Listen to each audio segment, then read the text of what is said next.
Je pense qu'on devrait enseigner la communication à l'école comme une matière à part entière, parce que je considère que c'est le seul antidote non violent à la violence. Et de la violence, il va y en avoir. Il est temps de se réveiller. Il est temps, au fond, de conscientiser que nous sommes tous porteurs de violence. L'homme est un redoutable prédateur.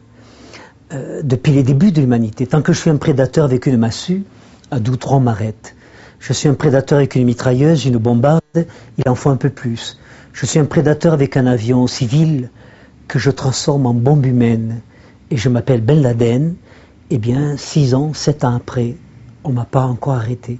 Ça, il faut comprendre donc que l'homme est un prédateur, les moyens techniques qu'il a aujourd'hui amplifient considérablement la violence. Sur Internet, un enfant de 10 ans a les moyens de construire un cocktail Molotov et qu'il va balancer comme ça n'importe où, dans une classe, dans la rue, dans sa famille, pourquoi pas.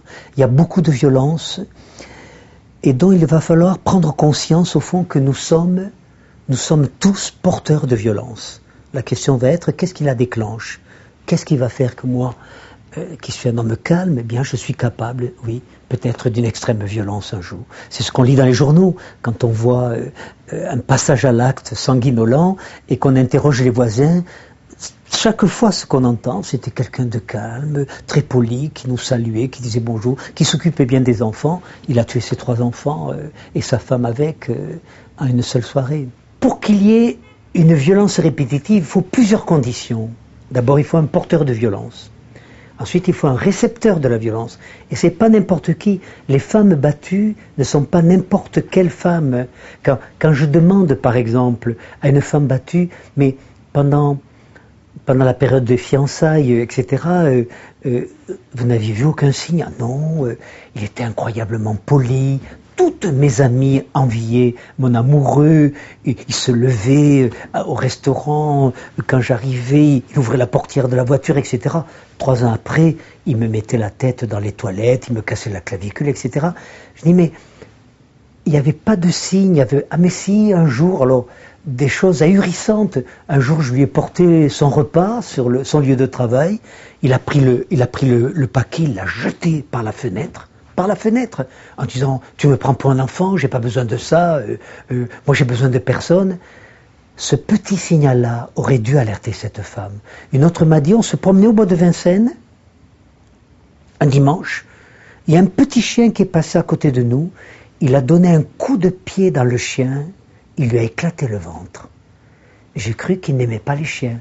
Non, elle aurait dû entendre qu'il y avait là un signal important. Donc, un porteur de violence, un récepteur de violence, un environnement plus ou moins protégé pour que la violence s'exerce. On le sait dans la violence conjugale, le mari par exemple, le conjoint violent, le mari ou la femme, le conjoint violent, isole la femme, il la coupe de ses amis, il l'éloigne de ses parents, et il contrôle le téléphone, etc. Il l'enferme pour créer un terrain privilégié, une sorte de bulle dans laquelle va s'exercer la violence. Il va falloir aussi une collaboration de tout le système environnant.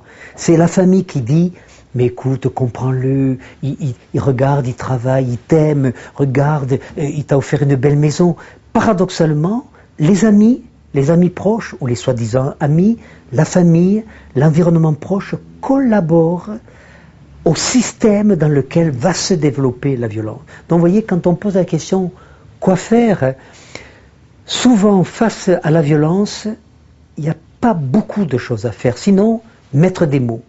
On sait par exemple, moi j'ai fait des formations avec les commissaires de police, ils donnent des indications aux femmes qui sont violentées, etc. Parlez sans arrêt. Invitez-la à parler de son ressenti. Même si il vous injurie, même si il ferme ta gueule, etc., il essaie de vous réduire au silence, invitez-le à mettre des mots. Parce que plus ils ont la possibilité de mettre des mots, moins peut-être seront-ils tentés de poursuivre leur intention de mettre des MAUX, M-A-U-X. Donc, c'est très limité quand on est face à la violence. Il faut trouver la bonne distance. Et Henri Laborie l'avait développé, l'éloge de la fuite. c'est une attitude d'adaptation, la fuite. Il ne faut pas croire que... Non, je vais faire face. Je vois 3 loupards avec des couteaux comme ça à la main dans un quartier sombre. Eh bien, si j'ai la possibilité de courir, il vaut mieux que je prenne la fuite parce que je ne suis peut-être pas dans un rapport de force qui me permet de les affronter. Mais c'est pour ça que le problème de la violence, il ne se joue pas. Nous sommes démunis quand elle est présente, oui. Qu'est-ce qu'on peut dire de ces hommes, oui, qui utilisent vraiment la violence comme un langage à temps plein? Ils ne connaissent pas d'autres langages. Je pense aux parents qui battent les enfants. Et ça, on le sait, c'est que c'est souvent des ex-enfants battus, donc comme s'ils n'avaient pas d'autres références en termes d'intérêt que d'établir tout de suite un rapport de force. Alors, chez eux, par exemple, ça touche certainement la blessure de l'impuissance, ça réactive le sentiment d'impuissance ou également de l'humiliation, le besoin d'avoir raison, le besoin d'imposer son point de vue. Ça, c'est toute une... comment dirais-je, c'est toute une culture qui s'est développée dans leur histoire et qui va représenter à un moment donné leur seul moyen d'expression. Ils ne savent, j'ai une périphrase pour nommer cela, ils ne savent pas mettre des mots dont ils vont mettre des MAUX, M-A-U-X. Des mots, des violences sur l'autre, ou des mots retournés contre eux-mêmes. On le voit par exemple dans le cas de ses grands passages à l'acte. Il a tué sa femme et ses enfants, et ensuite il a tourné la carabine contre lui-même, et il s'est suicidé ou il a porté atteinte à sa vie.